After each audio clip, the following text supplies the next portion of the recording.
No. Hello, everybody. My name is Jamie Shearer. I'm a board member of the European Network Against Racism and a board member of the Initiative of Black People in Germany. I'm very pleased and honored to be here today, and I'm very thankful and grateful that all of you are attending this session. More so, I want to thank Malin Bjork for hosting this session, for making this space available for us as Black people who are usually very often marginalized in the European setting. So to have these spaces where we can speak and where we can show and share our realities, this is very exceptional. So I'm very, very thankful and grateful that this space was provided for us. I will do a short introduction session, which will outline the importance of the topic and will also go a little bit beyond blackfacing itself and why it is relevant. And then actually I will give over the floor to Malin Bjork to do an introduction statement. So why are we here today? We are here today to speak about Black realities and how they are silenced, basically. How blackfacing is one reality that Black people face, but it goes way, way beyond just painting people's faces. It is an ongoing reproduction of colonial imagery. And hence, this is something that all the activists who are here today are fighting against, because it is the image, and with it often also goes language and the perpetuation of things like the N-word that we face and that we fight against in our national context.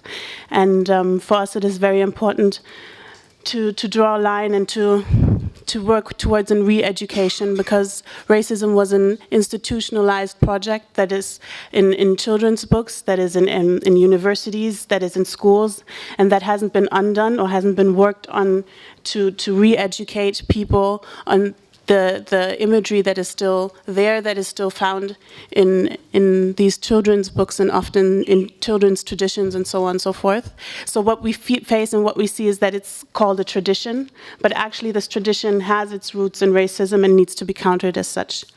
So I've had a panel discussion a while back where I've been speaking about the N-word debate that we had last year in Germany that lasted for 6 months, and every day there was another article on the use of the N-word and how important it is to preserve it in children's books. And I held a session on racism in the educational system at the Humboldt University in Berlin. And at the end of my session, somebody told me racism is not just a question of discourse, it's not just about imagery and not just about the language that we use, but it goes way beyond, and it's true, it materializes. We see the effects in the housing market, in the labor market. We see the effects when it comes to police interactions. So it's really important, I think, to go beyond and to see that there are connections, and these images that we see of Black people being the dumb, privileged, primitive, uncivilized, savage, these images are perpetuated, ongoing, and that we understand that these are the images that trigger the racism that people face and the inequality they face when they encounter, when they want to take social services, when they engage with the police, and all these cases of police brutality that we have been seeing, especially in the US recently, aren't just cases in the US. We have been working on cases, or we have initiated an initiative called Ferguson is Everywhere, where we have highlighted cases such as Uri Jallo, Mark Duggan, Mariam Zah. These are all cases that happened in Europe. These are cases where people have been actually killed by the police, and often investigation isn't even granted to the families. So I just want to highlight that this is not just about blackfacing. This goes way beyond, and this is one form of racism. It's one tool that is used to silence Black people and to show this imagery and the stereotypes that confine us, which does not allow us to see the diversity and the richness of Black realities that we live in Europe. So I hope this is something that we can work on and work towards to highlighting the realities that we face. So thank you. Thank you very much, and I'll hand over the word to Malin Bjork. Well, me too. I want to wish everyone here very welcome, and especially the activists that come from different countries in Europe to give us more knowledge about Afrophobia in Europe today. And we who organized this seminar, we acknowledge that Afrophobia is present in all of Europe. And we also claim where traditions are racist, or be it homophobic or sexist, we need to challenge them and we need to change them. This is our responsibility in civil society and especially as politicians. Afrophobia is not Dutch, Belgian or north of France problem. It's a European problem. Europe was built on colonialism, on racism, and we must face it. And this seminar took Zwarte Piet as a point of departure, but I will make an example from Sweden, which of course is not spared from Afrophobia. Some of you know the very famous and very loved story, children's storyteller Astrid Lindgren. She made stories about Fifi Brandacier, Pippi Longstocking, Pippi Longstrump in Swedish. And we had some debates the couple of last years, thanks to organizations that work on Afrophobia in Sweden. And now the new films that will be edited, the expressions of Afrophobia has been taken out of those new films. But you can imagine that there was a big debate and there was all this fuss and populists and nationalists that tried to hijack the whole debate. But we managed to move forward, and I want to thank all those, some of them here, that work courageously with a lot of patience to change traditions that are racist, cultural expressions that are Afrophobic, and this is the only way we can move forward. I also want to say that following the invitation to this seminar, I've received an avalanche of hateful and messages on social media and email. It's one-liners of racism and sexism, and sometimes more elaborate texts about why Zwarte Piet is not a racist or Afrophobic expression. And either way, if it is, it's still necessary to preserve the nation or tradition.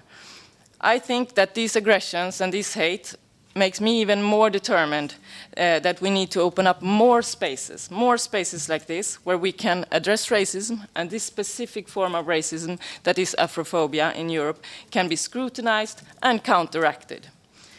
I also feel that we are facing a very serious democratic problem when a majority feels that they do not have to listen to the realities of the people that are most concerned.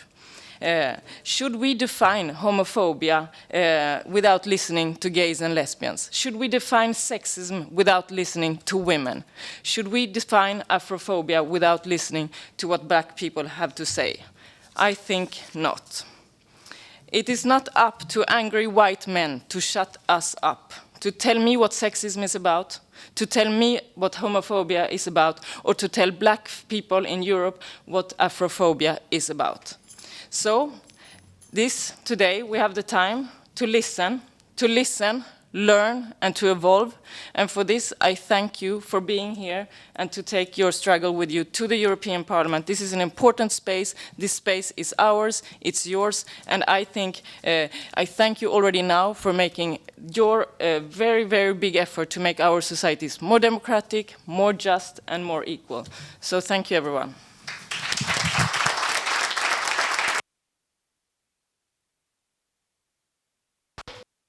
I don't need to. No? Thank you very, very much for this inspirational opening. We will continue with the debate in the Netherlands, and Knowledge, who is a poet and an activist from the Netherlands, will start by speaking on the topic. And together with him, together with Quincy, they have initiated the campaign Zwarte Piet is Racisme, and I'm very happy that both of you are here today to share with us. So please, Knowledge, the floor is yours.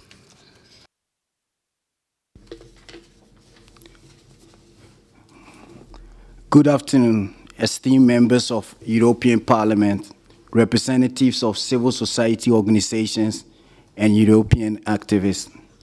My name is Jerry King Luther Friye.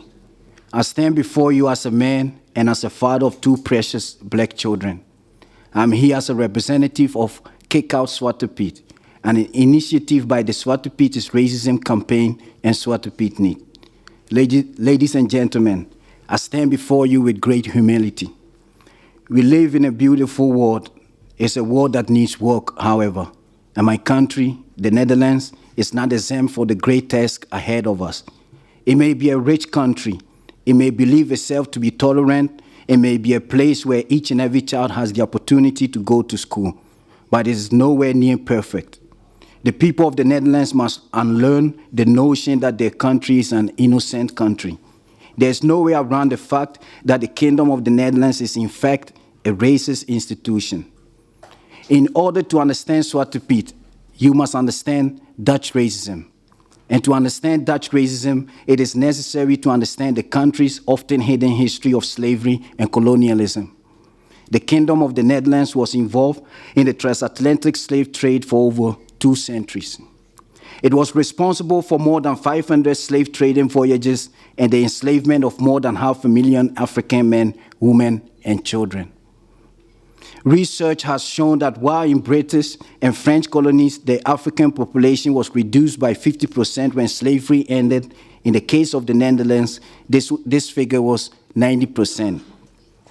90% of the imported African population did not survive enslavement by the Dutch.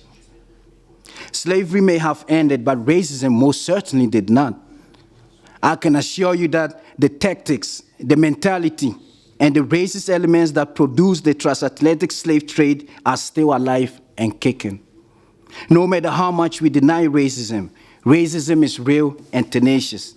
The false image of black people affect the way police are treating us. It affects our chances on the labor market. It affects the upbringing of our children, and it affects the way white people see black people and the way black people see themselves. Being poor, violent, and uneducated is not the natural condition of black people. We are humans, just like everyone else. We have aspirations, hopes, and dreams. We possess knowledge. We offer resources, and we have general idea of God, just like any other human being. And yet, the circumstances in which we live do not meet the standards of those other human beings. Our conditions and our lives hardly improve. We are willing to take some of the blame for that, but not all of the blame. On November 15th of this year, Kick Out Zwarte Piet, a number of sympathizers went to Gouda in the Netherlands in order to hold a peaceful protest against the arrival of hundreds of white people in blackface on the occasion of the yearly St. Nicholas festivities. I arrived at the scene alone, but was soon found by other protesters.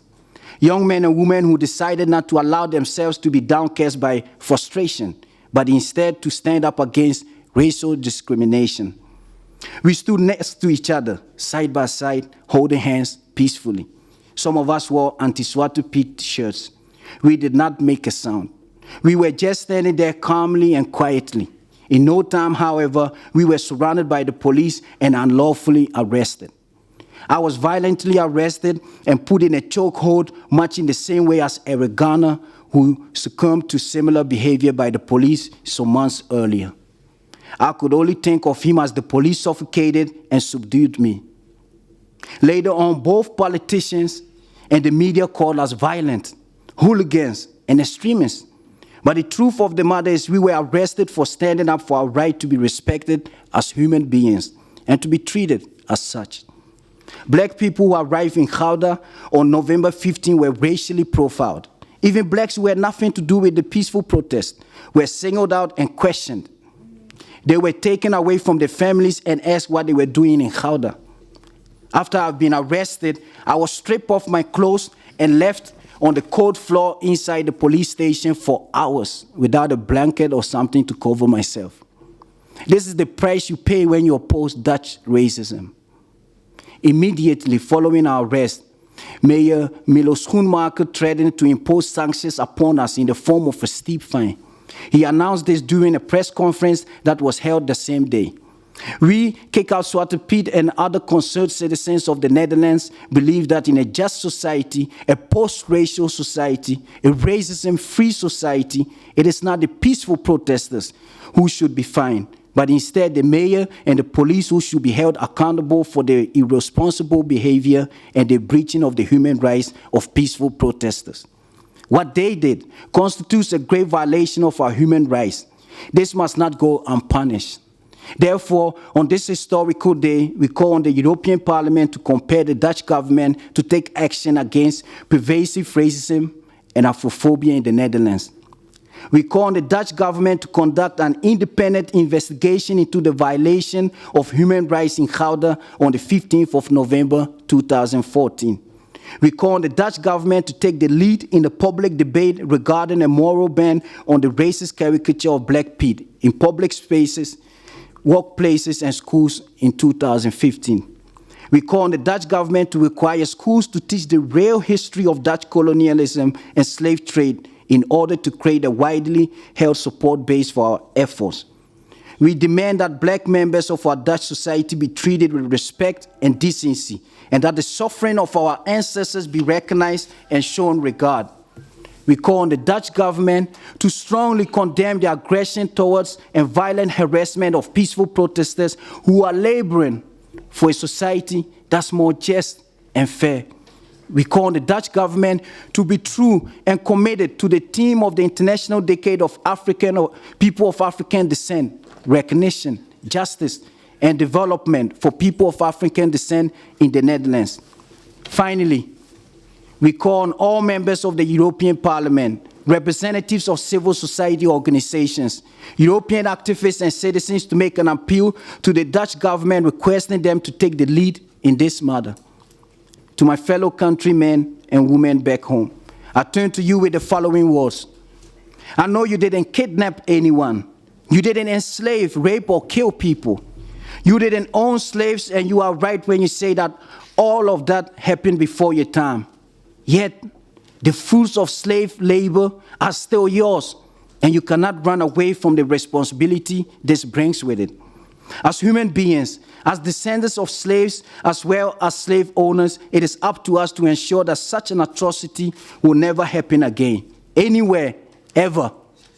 By holding on to the tradition of Zwarte Piet, a figure based on the stereotypical depiction of Black people in the 19th century, you are keeping the image alive that justified slavery. You are thus justifying one of the biggest crimes against humanity, and you are allowing racism against Black people to persist. We believe that in our current society, in the 21st century, it is time to get rid of the racial stereotypes represented by Zwarte Piet and to turn St. Nicholas into a joyful celebration for everyone, not just for the majority. Kick Out Zwarte Piet is determined to give all Dutch children a new tradition that can stand the test of time, and we hope to be able to do so with your help and solidarity. Thank you for listening. May the spirits be with you.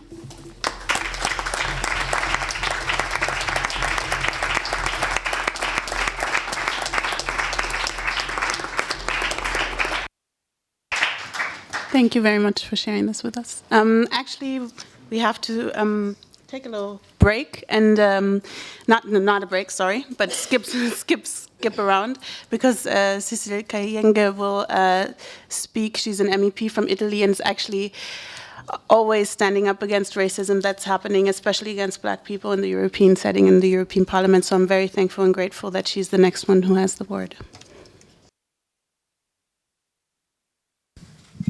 Thank you.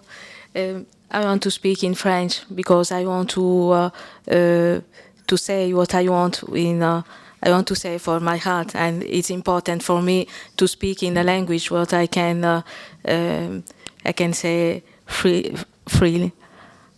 You can translate this, what I can say? Ok, thank you. Merci à tout le monde et merci pour cette rencontre que je crois qui est très important à partir du thème que vous avez choisi sur Zwarte Piet. Et je dois avouer que je ne connaissais pas Zwarte Piet puisque je connaissais d'autres personnages, mais pas Zwarte Piet. Et peut-être un peu. Thank you, everyone. Thank you for having chosen the theme of Zwarte Piet. I have to admit that I didn't know this particular figure. I knew other figure, but not this one. Et il y en a tellement beaucoup dans beaucoup de pays. Et je crois que c'est pourquoi je voulais d'abord insister sur ce point. Il y en a tellement beaucoup qu'on doit se rendre compte que Zwarte Piet, c'est seulement quelque chose qui doit nous faire réfléchir. C'est Zwarte Piet, comme Père Fouettard, comme tant d'autres personnages, qui doit nous faire comprendre que le problème, c'est pas le personnage, mais le problème, c'est ce que on n'a pas eu le courage de faire, comme politique, comme responsable, comme député, comme gouvernement, comme historien. On n'a pas eu le courage d'affronter la réalité. C'est-à-dire, il n'y a pas eu un vrai parcours de déconstruction après l'esclavage. Après le colonialisme, on n'a jamais eu un vrai parcours de déconstruction. I want to start by the fact that there are so many of these stereotypes and so many figures that in so many countries that we have to understand that actually Zwarte Piet is not a problem per se, but the problem is that we haven't had the courage as politicians, as countries, as governments, as historians to take a stock of the slavery and colonialism. Donc, cette rencontre, moi, j'ai voulu donner l'importance de cette rencontre pour dire on commence à partir d'ici pour essayer de sensibiliser les gouvernements, essayer de sensibiliser aussi le Parlement européen. C'est pas un sujet isolé, mais c'est fondamental, puisqu'on trouve jusqu'à présent dans des écoles, on trouve dans la communication des clichés, des images stéréotypées qui reconduisent encore au colonialisme, qui reconduisent encore à l'esclavage, et c'est sur ça qu'on doit beaucoup travailler, puisque j'ai toujours pensé que les traditions peuvent toujours nous accompagner pour essayer de changer ce qui a été l'histoire, c'est-à-dire redonner une nouvelle identité, par exemple à Zwarte Piet. Zwarte Piet a une histoire. Si on efface Zwarte Piet, c'est comme s'il n'avait jamais existé. Zwarte Piet a une histoire derrière, on doit connaître son histoire, on doit essayer de renverser le sens de l'histoire pour donner aux générations futures le vrai sens d'une personne et pas celle qui nous a été donnée par le colonialisme et l'esclavage. I want to say that with this meeting, we actually should start and raise awareness of both the governments, but also the European Parliament on slavery and colonialism. And this Zwarte Piet debate is not an isolated one. We have seen in communications of schools a lot of prejudices and stereotypes about slavery and colonialism and tradition. We should actually look beyond and look at the real story behind the tradition. For example, the history of Zwarte Piet, we should know what was, the real story behind it. What was his history to know him better and not just what we're being told about that story. Et je crois que combattre les clichés, les stéréotypes, et c'est dans ce sens qu'on doit aller donner un sens positif aussi au rôle qu'ont eu les différentes personnes, pas celui qui a été imposé par l'œil du colonisateur ou de l'esclavagiste, mais regarder et se mettre du côté de la personne qui a été utilisée pendant des siècles et des siècles comme une personne qui devait faire peur. Alors, moi je peux vous raconter brièvement ce qui a été mon enfance. Moi, j'avais peur du blanc. J'avais pas peur du noir. J'avais peur du blanc. Puisque derrière le blanc, il y avait l'image qu'on nous donnait et que quand il y a une personne qui meurt, il y a un drap blanc qu'on met sur la personne. Et j'étais toute petite, je partais, j'entrais, je sortais de l'hôpital. Et surtout avec l'image aussi qu'on nous donnait du fait que, effectivement, quand les Blancs sont arrivés en Afrique, il y a beaucoup de personnes qui ont disparu. Donc, il y a dans certaines zones, c'est aussi resté cette image. Donc, ça m'a accompagnée pendant plusieurs années. Et j'ai dû faire face à cette peur, mais en utilisant une autre stratégie. C'est-à-dire, à un certain moment, pour moi, le blanc, le noir, le rouge, le vert ne correspondaient pas aux vraies couleurs. Ça correspondait à une autre couleur. Et j'essayais de changer ça mentalement moi-même. Et je crois que c'est ce qui nous a été imposé par qui voulait donner cette image négative du noir. Le noir a toujours été associé par quelque chose de négatif. Et je crois que c'est ça, un passage historique et culturel de déconstruction qui doit entrer aussi dans notre histoire, dans le programme scolaire. Et on doit on doit parler sur ça au niveau du Parlement européen, aussi avec les États membres, les gouvernements, pour que ça soit effectif dans les écoles et que ça ne puisse jamais accompagner les personnes les plus vulnérables qui n'arrivent pas à se défendre. I think we should start giving a positive feeling, a positive meaning to the role of Black people in history, and not only just the role that the colonial powers have made those people have. They were seen as people who were scary, and actually, when I was a child growing up, I was actually afraid of white people because we would put a white sheet on dead body, and I had this image very early formed when I was a child. I was also told that when white people arrived in Africa, many people disappeared. So I had to live with those fears for many years. But I told myself that I have to change these fears by actually thinking that white, black, red, green colors are not real colors, but I had to change and go beyond that. And I think that's what is important, is to deconstruct the negative image that Black people have had in history. And this should be done in schools, this should be done in the European Parliament, this should be done in national government, and so on. Oui, bon, je n'aimerais pas trop prendre la parole, mais je crois que ce qui doit aussi nous interroger est que dernièrement j'ai vu une nouvelle un nouveau classement là où c'était écrit que j'avais battu le record comme ministre la plus insultée dans l'histoire. Et par des attaques racistes, par des provocations. Et ça doit beaucoup nous interroger. Pour quel motif?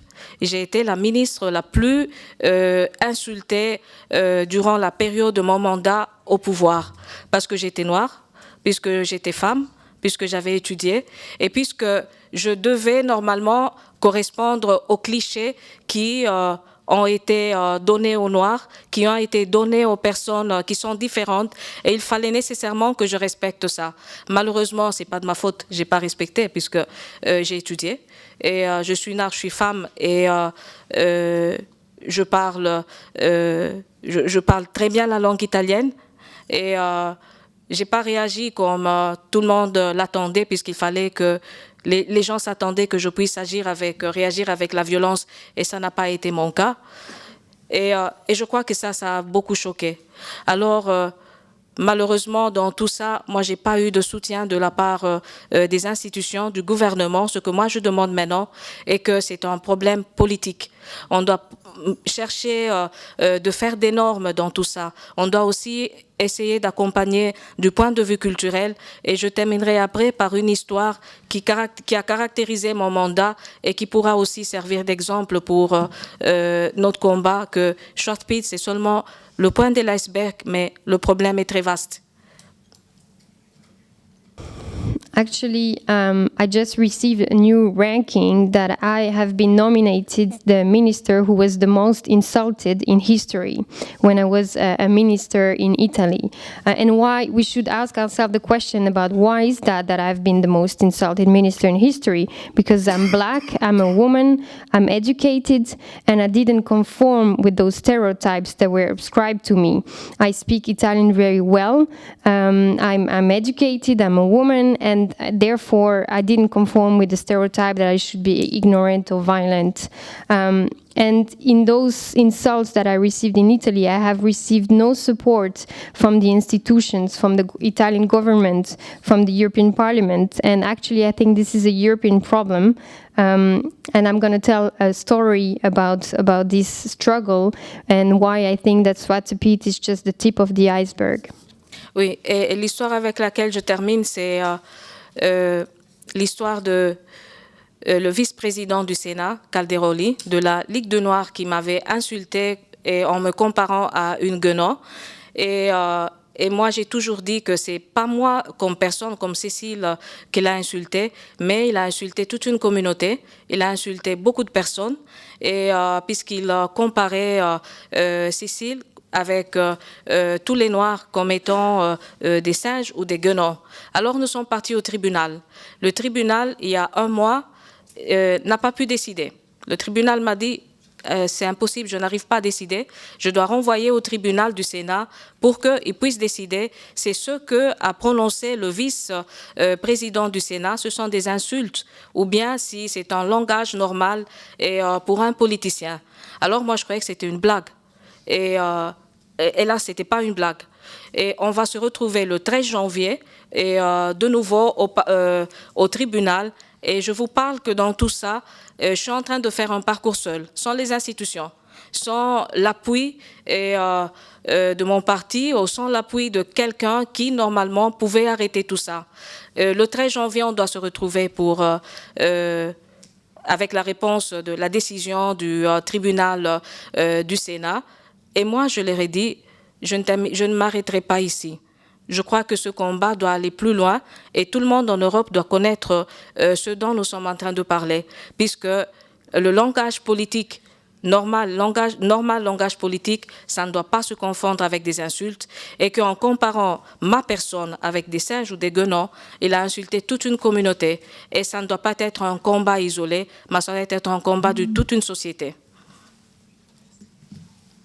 The story that I want to tell is that actually the vice chair of the Italian Senate insulted me and compared me with the monkey. And by insulting me, he actually insulted the whole black community. So I went to court for that insult, and I just learned that actually the Italian court couldn't make a decision, and they had to send it back to the Senate court to investigate whether that was illegal or not. And I first thought it was a joke, but it was no joke. They really couldn't decide. And in that struggle, I was alone. I didn't receive any support from my party or from the institution. And I have to go back to court on January 13 for another to hear the decision of the court. But I want to tell you that I won't stop here. I think Europe should know, and yeah, I won't stop here. Merci à tous. Thank you for.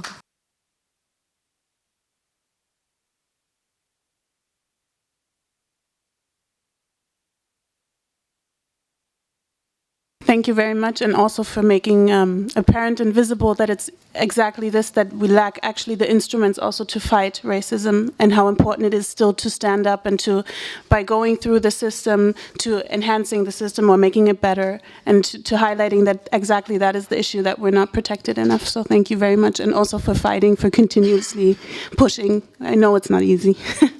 We will continue with Quincy, who will show his perspective on the ongoing struggle in the Netherlands. So thank you for being here and for presenting. First of all, I want to thank Julie and Claire from ENAR for organizing a debate that the Dutch members of parliament are too afraid or too ignorant to organize in the Dutch parliament.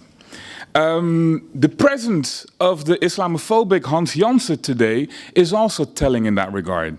Afrophobia and anti-black racism should not be contentious subjects, but they are, because they bring to the fore the lasting legacy of the European colonial endeavors, not the least of which were the slave trade, chattel slavery, and the plantation systems in the colonies. It seems like Afrophobia and anti-black racism are topics that a lot of people are not ready for. Well, too bad for them, because it's time to confront and dismantle the obstacles that hinder black Europeans from full participation in European societies. As the Eurosceptic parties gain momentum in their respective countries, we're seeing that they're also paradoxically aligning themselves via that same Europe that they're trying to dismantle. Now, today's gathering of black thinkers and activists, in return, also shows the strength of European connections and solidarity. The solidarity on display today is one in which we counter the narrative of a homogeneous, white, heterosexual, able-bodied, patriarchal, and middle to upper-class Europe. It is in this context that we need to unpack the figure of Zwarte Piet, not just as anti-black racism, packaged as tradition, but also as a quintessential figure of smug ignorance. The term was coined by professors Philomena Essert and Isabel Hoving in their latest book, and the ignorance at display is one in which pride and pleasure is derived from ignoring and discrediting knowledge production on racism, anti-black racism, and colonial legacies. What we're up against are people who are protecting the status quo while refusing to acknowledge that the status quo is hazardous to the well-being of black people in Europe. When A.J. Boshuizen, the creator, writer, and executive producer of the Sinterklaasjournaal, proudly exclaims that he created the Dutch version of Desmond Tutu by having a Black Piet don the robes and clothing of Sinterklaas, he is displaying smug ignorance. For those who don't know, the Sinterklaasjournaal is a nightly 10-minute fake news show about adventures of Sinterklaas and Zwarte Piet during the last 2 weeks of November and the first week of December. This is also produced and made by the only public broadcaster that was given a mandate to be as diverse as possible and tackle diversity issues on TV. Now, every morning during this period, during this 3-week period, at the end of November, kids are shown this program at school and follow a specific lesson plan surrounding the tradition. This insult to Desmond Tutu and black people in general was presented as something that detractors should be happy about. And it's embarrassing to admit, but a lot actually were. From the beginning in 1930, the struggle against Zwarte Piet was not just about the color or the clothing of the figure, but about the position of black Dutch people and black people in general in Dutch society. What is our role in the construction of the image of the nation? What we have come to see is that minority groups in the Netherlands have come to embrace the third way of politics of dialogue when it comes to their own oppression. In 1997, the Netherlands enacted the Wet Overleg Minderheden, a law through which minority-based organizations were subsidized and given direct access to talk to ministers on issues that pertain to their ethnic groups. In essence, what was supposed to be a tool to point out where the state was failing these minority groups became a discussion group through which the minister would tell where the groups were failing. Respectability politics through the creation of mimic men, to use Homi Baba's term, on the class of colonial subjects that was created to carry out the oppressor's demands while thinking that they were providing progress. Now, the state will never subsidize people to attack it. And as long as these groups were part of the system, they couldn't threaten it. In 2011, after the Freedom Party, Hans Jansen's party, came to power, the law was abolished and the funding for any organization that dealt with minorities and minority issues was either drastically slashed or simply cut. The institute that studies the colonial legacy of the Netherlands was defunded on a state level. That's to show you how messed up it is right now by us. Okay. In this atmosphere, I started Zwarte Piet is Racism in 2011 as an art project to counter the prevailing image that people in the Netherlands had about the effectiveness of activism on black issues. Now, black activists in the Netherlands were, and to a certain extent still are, regarded as caricatures of themselves and part of the system they were usually funded one way or another by.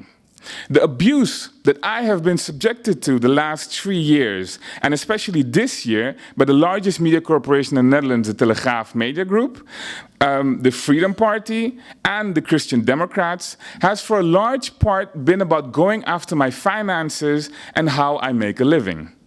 I seem indefatigable, I'm not. And so they're trying to cut me down after realizing that demonizing and terrorizing me hasn't stopped the discussion on Black Piet and racism. It has actually only emboldened more minority groups to stand up for themselves, from Asian Dutch to Moroccan Dutch to Turkish Dutch recently. When the meetings with Eberhard van der Laan, the mayor of Amsterdam, and the organization that organizes the Sinterklaas parade in Amsterdam started 2 years ago, I was in a position to be unpredictable. This unpredictability enabled me to keep my objective clear of why I was sitting there in the first place. I will not negotiate about my rights. And so, as I told them, the discussions for me were not about superficial things such as the color of the peats. No. I was there to press on them the need for sincere acknowledgement of the racism presented through the figure and the continuation and protection of the figure through state funds.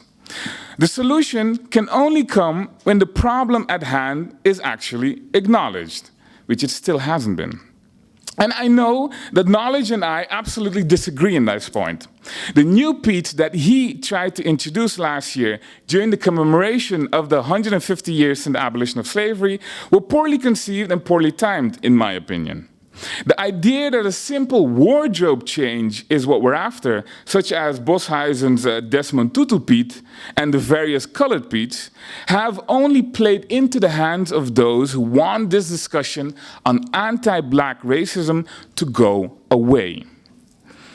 When my presence at the Mayor was used in the mayor's arguments in the court case that a couple of us brought against the permit for the parade, I stepped away from the table. I refused to be the token spokesman that enables white hegemony not to acknowledge its own existence and drag its feet in combating anti-black racism. I will not be that black friend who gave permission for the continued manifestations of ignorance surrounding our colonial legacy. And I think in that regard, I'm in good company here. We're all here, except for Hans Janssen, of course, for the greater good. And today's discussion is at the heart of power in Europe and at the same time on our terms. Thank you, Malin.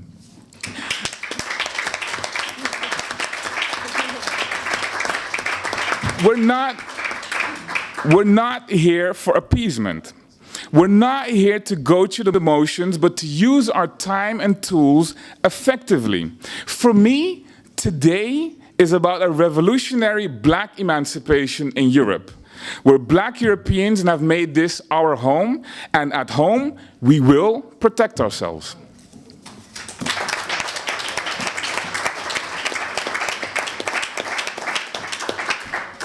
Wow, very rich. Thank you very much for bringing so much to the table. I'm flattered. Yes, we continue with the discussion in the European context. And actually, I would ask our participants from Sweden to start. Who would like? So I have Rudy first. Maybe you can introduce yourself with a few sentences and then speak on the issue. And then Michael will speak, and maybe you could do the same. And keep it short. Okay. Well, my name is Rudy Mengesha, and I'm engaged in the Pan-African Movement for Justice, Afrosvenskarnas Forum för Rättvisa in Malmö, in Sweden.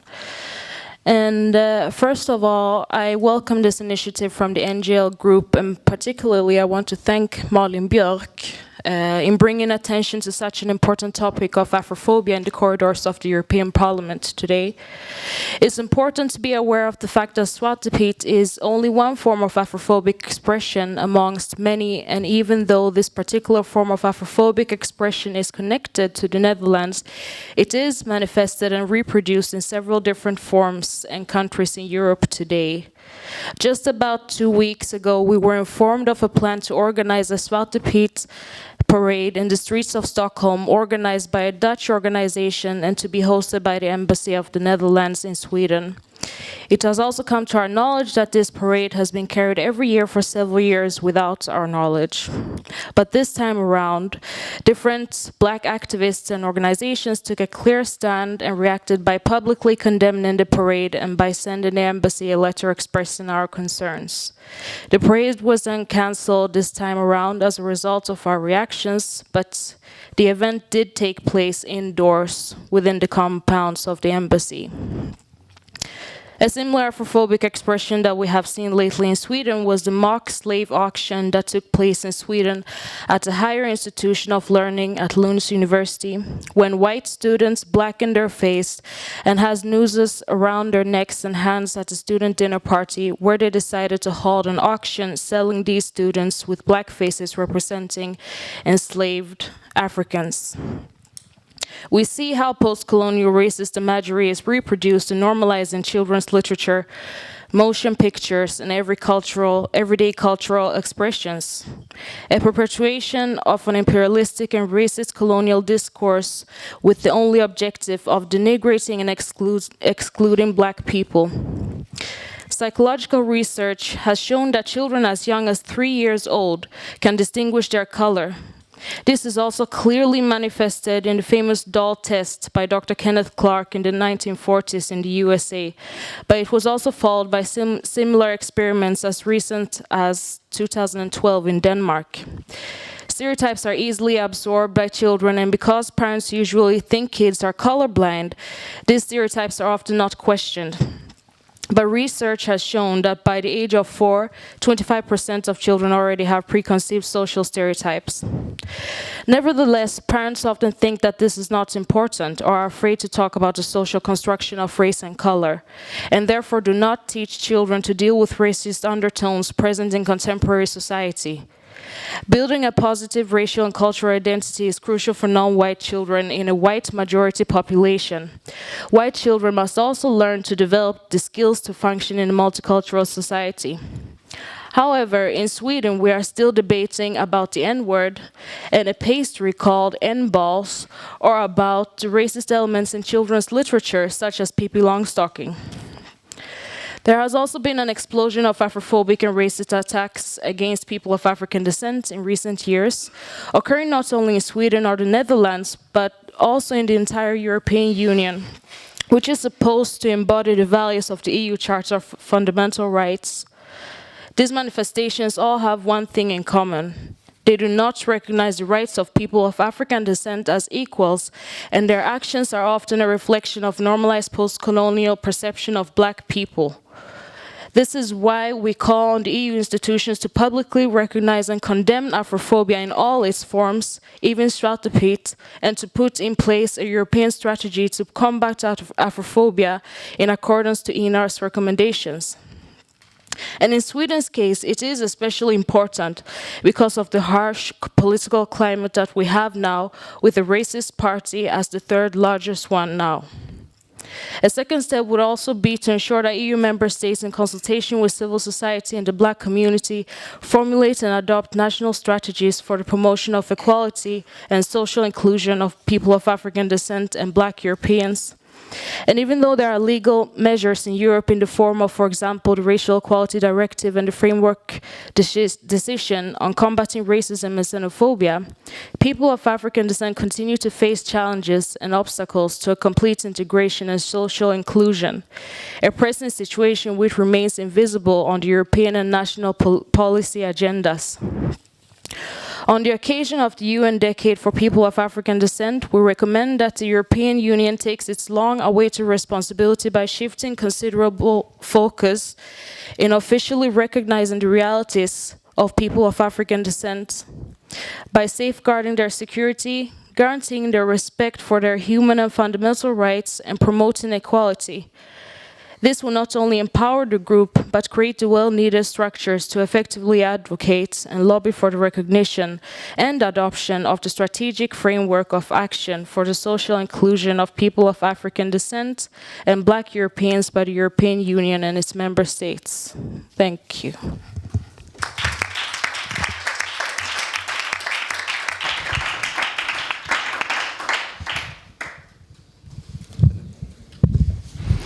Yes, thank you, Rudy.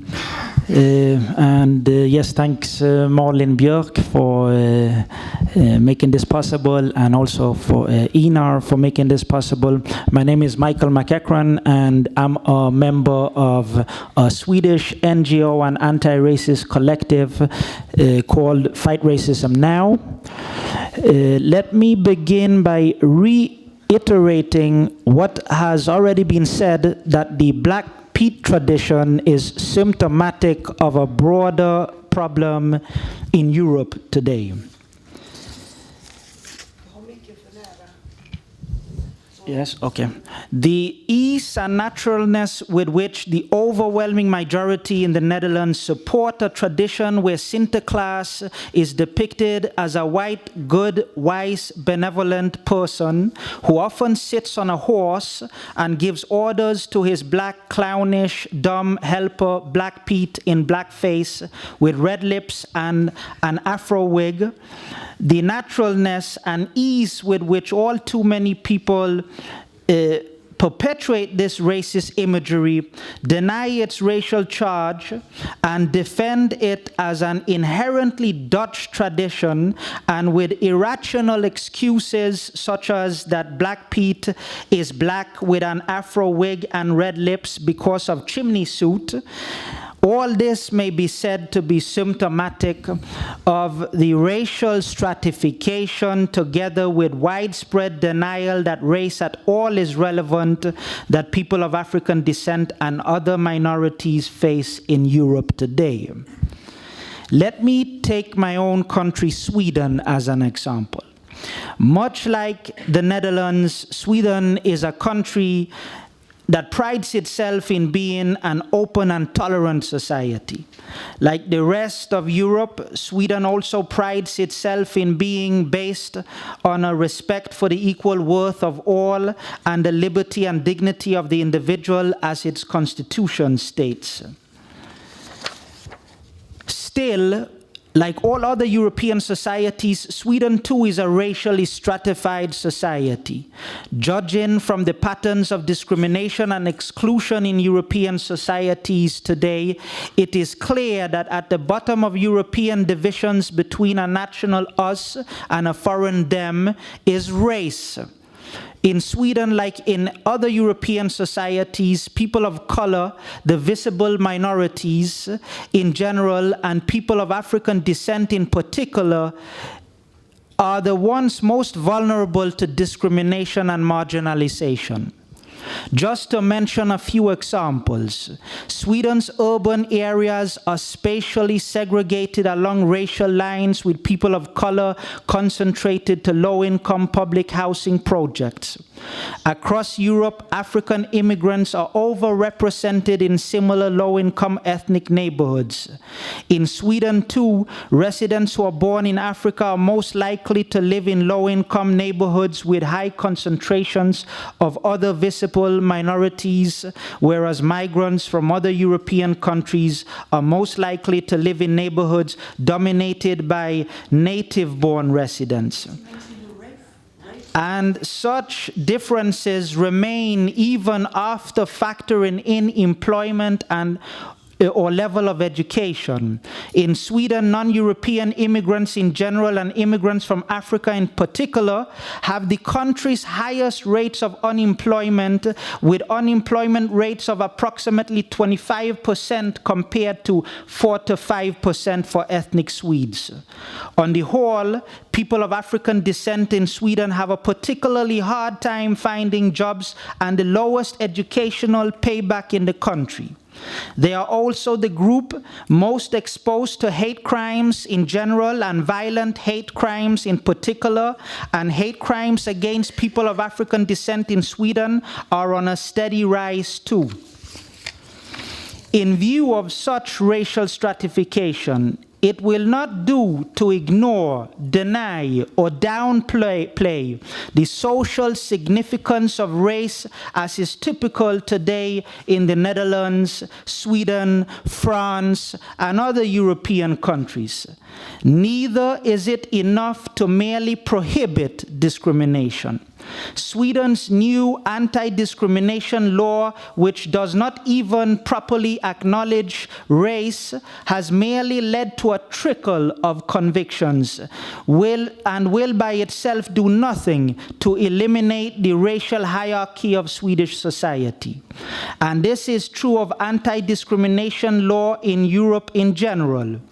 Equality and non-discrimination are fundamental human rights which are enshrined by the Universal Declaration of Human Rights, the European Convention of Human Rights, as well as the Charter of Fundamental Rights of the European Union. But for equality of dignity and rights without discrimination to become a reality, it seems obvious that more extensive political measures are needed than is the case in today's Europe. It also seems obvious that people of African descent who are especially discriminated against are in need of special measures to protect their equality of dignity and rights. Let us make sure that this becomes a reality during the International Decade for People of African Descent, which begins in 2 weeks. Thanks.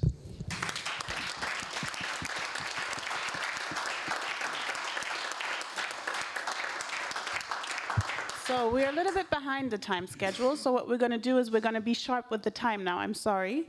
Everybody has 5 minutes. I still have on the list France, Belgium, and I have Germany, which is myself, so I will shorten my own time. And then I have Julie, who will speak for Ina, and then we will see if it's okay, if we can still have a few people speak. I will consolidate here. So the next one on my list is France. Franco? Perfect, thank you. Ok, on va aller vite. Bonjour à tous, merci pour les organisateurs parce que les moments où on peut s'exprimer dans des instances aussi prestigieuses que celles-ci sont très rares. Et ce que j'allais dire, c'est tout simplement, je voudrais commencer par une citation. Je ne sais pas s'il va falloir traduire, même si je ne fais pas longtemps. Donc, je commence par une citation. Si l'on peut dominer les gens par la force, ce n'est pas si important de contrôler ce qu'ils pensent et ce qu'ils ressentent. Je vais jusqu'au bout. Mais si l'on n'a plus les moyens de les dominer par la force, il devient nécessaire de contrôler leur mentalité et leur opinion. Noam Chomsky. Okay, don't make it too hard on me. Thank you for the space. It's really rare to be given an occasion to be speaking in such a prestigious institution, so thanks the organizers. I'll start with the quote. If we can dominate people by force, it's not so important to control what they think. But if we can't control them by force, then it's important to be looking at their opinions. Noam Chomsky. C'est dans ce contexte-là que je place Zwarte Piet, qui n'est que l'arbre qui cache la forêt, d'un racisme institutionnel, le racisme au-dessus de tous les racismes. It's in this context that I want to mention Zwarte Piet, which is just the tree hiding the forest, hiding the problem of institutional racism, which is the racism of racism. Je dis qu'il est l'arbre qui cache la forêt parce que, en autant de pays qui existent, il y a des manifestations diverses et variées de la négrophobie. C'est comme ça que nous appelons, nous, le racisme anti-noir. Et nous avons écrit un livre parmi 3 autres qui s'appelle Autopsie de la négrophobie et qui définit clairement ce racisme particulier. And I want to state the context that in all European countries there are different manifestations of what we call the negrophobia, and we have written a book about the manifestation of negrophobia in France. Alors la citation par laquelle j'ai débuté mon propos vise à faire comprendre qu'il n'y a rien d'innocent dans le racisme tel qu'il est diffusé, distillé par les institutions d'État. Il n'y a rien d'innocent. Et derrière ça se cache, à notre sens, et c'est comme ça qu'on le définit, une guerre invisible menée contre le peuple noir. Et c'est par ce biais-là, par ces biais d'images insidieuses que cette guerre se poursuit, c'est-à-dire cette oppression. And I want to specify that there is nothing innocent in this institutional racism, in racism by institutions. And this is what we call actually an invisible war against black people. Oui, donc oui, je disais que c'est voilà. Ce que je veux dire, c'est que depuis l'esclavage, la colonisation, la guerre était franche. Et après ça, il a fallu passer à quelque chose de plus subtil. Et c'est en cela qu'il a fallu, comment dire, rendre scientifique la notion de race. Il a fallu l'appliquer de manière scientifique, ou en tout cas l'expliquer de manière scientifique, de manière à ce que les choses se distillent de manière normale.